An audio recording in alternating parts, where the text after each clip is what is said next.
আজকে আমি তোমাদের ওয়েস্ট বেঙ্গল গভর্নমেন্টের এসএসসির মাধ্যমে যে স্কুল লাইব্রেরিয়ান নিয়োগ করা হবে সেই সম্পর্কে দু একটা প্রশ্ন তোমাদের সামনে তুলে ধরছি। তো প্রথমেই আমি তোমাদের বলবো অরিজিন অফ লাইব্রেরি, অর্থাৎ লাইব্রেরি শব্দটা কোথা থেকে এসছে। তারপরে বলবো টাইপস অফ লাইব্রেরিজ, অর্থাৎ কত ধরনের লাইব্রেরি আমরা সাধারণত দেখতে পাই। তাহলে প্রথমেই আমি শুরু করি অরিজিন অফ লাইব্রেরি, অর্থাৎ লাইব্রেরি শব্দটা কোথা থেকে এসছে এবং কোন ভাষা থেকে এসছে। তাহলে আমি বলছি the word library has been derived from the Latin word libraria whose verbal meaning is the house of books, that is the place where books is we kept। অর্থাৎ লাইব্রেরি শব্দটা ল্যাটিন ভাষার লিব্রারিয়া থেকে এসে এবং এই লিব্রারিয়ার আমাদের ইংলিশে বলা হয় হাউস অফ বুকস, এবং এছাড়া বলা যেতে পারে place where books we kept. তাহলে আমরা লাইব্রেরি শব্দটা কোথা থেকে এসছে, কোন ভাষায় এবং আমাদের ইংরেজিতে কি বলা হয় সেটা তোমাদের সামনে বললাম। এটা থেকে দুটো কোশ্চেন হতে পারে, লাইব্রেরি শব্দটা কোন ভাষা থেকে এসছে এবং সেই শব্দটার আমাদের ইংরেজি মানে কি। তাহলে এইভাবে আমরা কোশ্চেনগুলো তৈরি করবো। তো এসএসসির জন্য যেহেতু মাল্টিপল চয়েস কোশ্চেন হবে এবং কোথা থেকে তুলবে কেউ জানে না, মোস্ট ইজি কোশ্চেন থাকবে, কিন্তু যদি আমরা কেয়ারফুলি পড়াশোনা না করি তাহলে কিন্তু পরীক্ষার হলে আমাদের পস্তাতে হবে। নেক্সট আমি বলবো লাইব্রেরির সংজ্ঞা বলতে কি বোঝায়। There is no suitable definition of the library which could describe clearly, but the aims of the library have always been changed at time to time. Before invention of papers, printing and machines, the meaning of the libraries was only to keep safe of the books, and they were available only to high gentry of the society।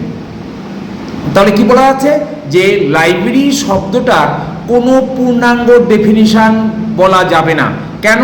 টাইমের সঙ্গে সঙ্গে library সংজ্ঞাটা বা ডেফিনিশনটা change হতে থাকে।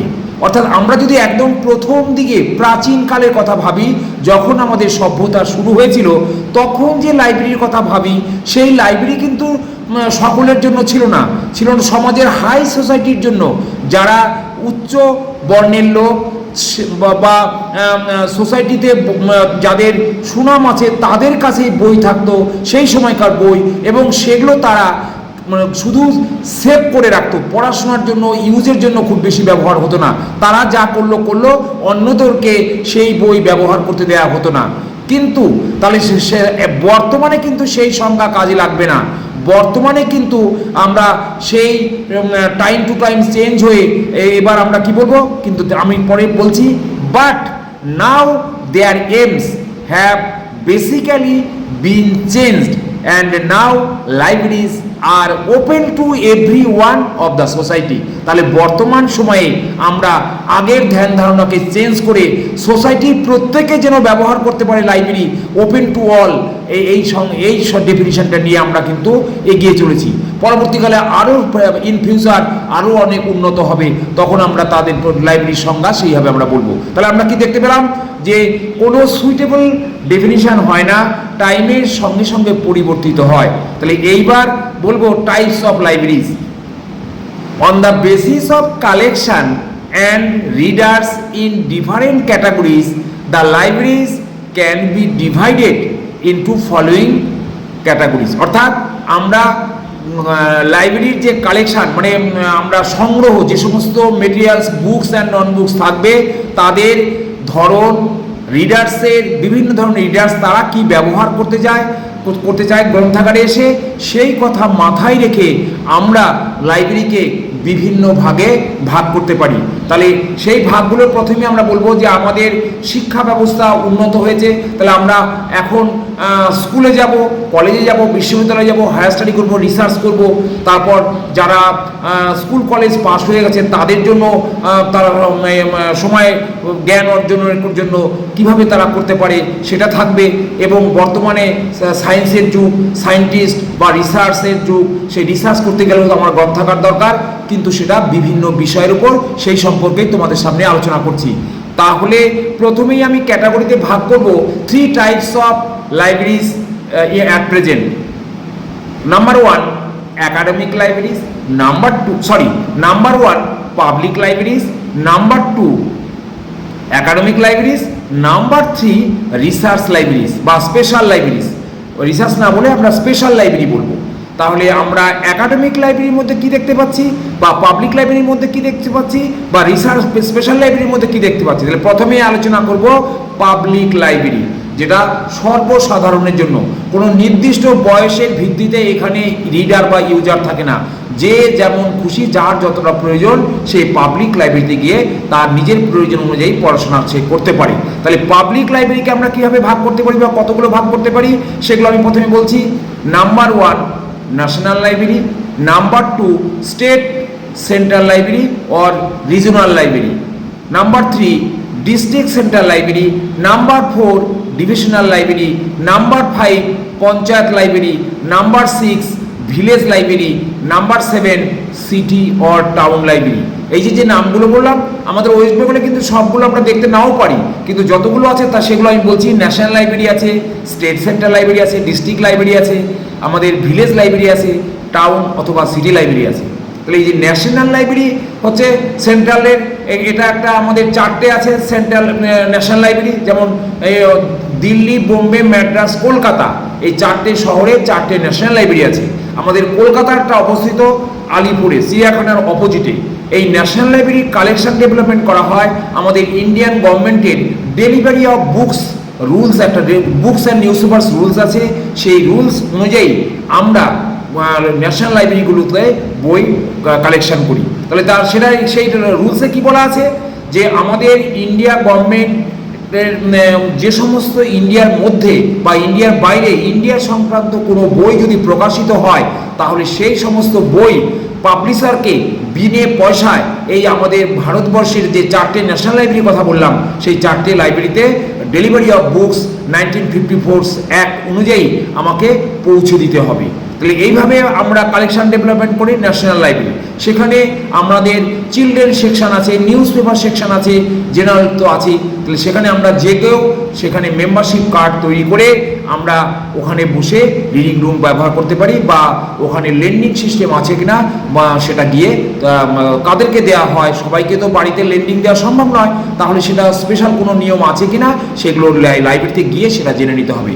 তাহলে এইবার হচ্ছে 2 নম্বর হচ্ছে স্টেট সেন্ট্রাল লাইব্রেরি, যেটা আমাদের ওয়েস্ট বেঙ্গলের আমাদের বিধাননগরে অবস্থিত। এটা আমাদের স্টেট গভর্নমেন্টের স্টেট সেন্ট্রাল লাইব্রেরি। তারপর আছে 3 নম্বর হচ্ছে ডিস্ট্রিক্ট সেন্ট্রাল লাইব্রেরি। প্রত্যেকটা ডিস্ট্রিক্ট, ওয়েস্ট বেঙ্গলের যতগুলো ডিস্ট্রিক্ট আছে একটা ডিস্ট্রিক্ট লাইব্রেরি থাকবে, যেগুলো town library, village library, city লাইব্রেরিগুলোকে পরিচালনা করে। এবং এদের মাথায় থাকবে RRLA, Raja Rammohan Roy library foundation, যেটা সিচুয়েটেড অ্যাট ক্যালকাটা। তাহলে আমরা ডিস্ট্রিক্ট লাইব্রেরি সম্পর্কে বললাম। ডিভিশনাল লাইব্রেরি আরও কোনো ভাগ করে আছে কিনা, পঞ্চায়েত লাইব্রেরি, পঞ্চায়েত অনুযায়ী প্রত্যেকটা পঞ্চায়েতে একটা করে লাইব্রেরি হওয়া থাকা উচিত, গ্রামের লোকজনের সুবিধা হবে। ভিলেজ লাইব্রেরি আর টাউন লাইব্রেরি এগুলো তো আছেই মোটামুটি সব জায়গায়, এগুলোকে সম্মিলিতভাবে বলা হয় পাবলিক লাইব্রেরি। নেক্সট হচ্ছে একাডেমিক লাইব্রেরি। এই একাডেমিক লাইব্রেরি মানে হচ্ছে আমরা স্কুল, কলেজ, বিশ্ববিদ্যালয়, রিসার্চ এগুলো নিয়ে যেগুলো পড়াশোনা করি তাদের ক্ষেত্রে আমাদের একাডেমিক লাইব্রেরি প্রয়োজন। স্কুলের ক্ষেত্রে স্কুল লাইব্রেরি, কলেজের ক্ষেত্রে কলেজ লাইব্রেরি, বিশ্ববিদ্যালয়ের ক্ষেত্রে ইউনিভার্সিটি লাইব্রেরি, আর রিসার্চ স্কলারদের জন্য রিসার্চ লাইব্রেরি। তাহলে এইভাবে আমরা একাডেমিক লাইব্রেরিকে ভাগ করতে পারি। আমরা এখানকার কালেকশন ডেভেলপমেন্ট সাধারণত ইউজার ওরিয়েন্টেড হয়। ইউজাররা কোন বিষয় নিয়ে পড়ছে সেই ইনস্টিটিউটে যে বিষয়গুলো শিক্ষাদান করা হয় তার উপর বেস করে আমাদের কালেকশন ডেভেলপমেন্ট করতে হয়। এছাড়া রেফারেন্স সেকশন থাকবে, স্কুলের এক ধরনের রেফারেন্স কালেকশন, কলেজের এক ধরনের, ইউনিভার্সিটির এক ধরনের। কেন? ইউনিভার্সিটিতে রিসার্চ স্কলার থাকে, তাদের কথা ভেবে আমাকে মানে কি বলবো যে কারেন্ট এবং উন্নত টাইপের রেফারেন্স টুলস আমাকে সেখানে আপ টু ডেট রাখতে হবে, তা না হলে রিসার্চ স্কলারদের কাজে সমস্যা তৈরি হবে। তাহলে এই সমস্ত ভেবে আমরা এই ইউনিভার্সিটি ডেভেলপমেন্ট কালেকশন ডেভেলপমেন্টটা চিন্তা ভাবনা করে আমাকে ডেভেলপ করতে হয়। নেক্সট থাকবে স্পেশাল লাইব্রেরি।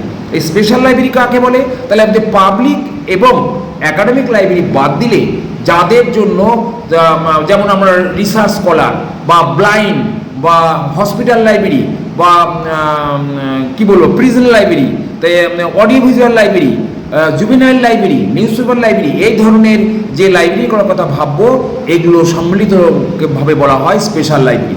এখানে একটা কথা মাথায় রাখো, যেমন আমি আগে একাডেমিক লাইব্রেরিতে রিসার্চ লাইব্রেরির কথা বলেছি, আবার এখানেও দেখো আমি স্পেশাল লাইব্রেরিতেও সে রিসার্চ লাইব্রেরির কথা বলছি।